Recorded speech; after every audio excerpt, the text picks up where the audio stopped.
Pemirsa, pers tidak hanya sebagai penyaji berita saja, juga harus membangun sikap optimisme masyarakat.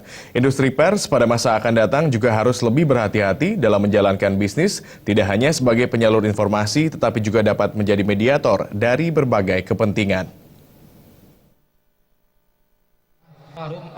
Hal tersebut disampaikan Gubernur Jawa Tengah Ganjar Pranowo saat menghadiri peringatan Hari Pers Nasional di halaman Gedung Pers. Politisi Partai Demokrasi Indonesia Perjuangan ini menilai bahwa optimisme masyarakat dapat dibangun dengan peran serta media massa, sehingga informasi yang diberikan tidak hanya sekedar mengkritik dan berita buruk, namun diharapkan media massa dapat menyampaikan informasi yang positif guna membangun optimisme masyarakat.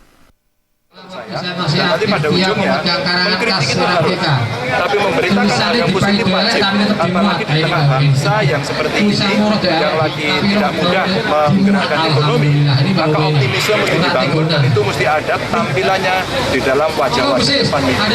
Kalau enggak, kita akan menjadi bangsa yang selalu pesimis, bangsa yang merasa terus, dan kemudian sudah kita ikut aja, sudah kelompok.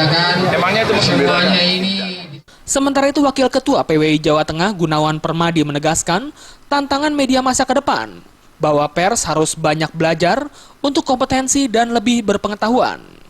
Selain itu, di persaingan industri pers harus lebih berhati-hati, karena dapat menjerat layaknya industri bisnis. Padahal industri pers tidak hanya sekedar industri bisnis.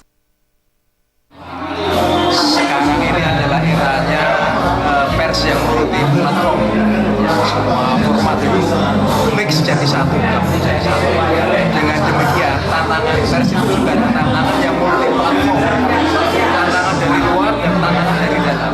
Tantangan dari dalam adalah dalam situasi yang bergerak cepat ini, pers itu lebih kompeten supaya mereka juga bisa mengikuti dinamika masyarakat. Jadi harus lebih kompeten, harus lebih profesional, lebih berpengetahuan. Nah, pers ini harus selalu terus belajar.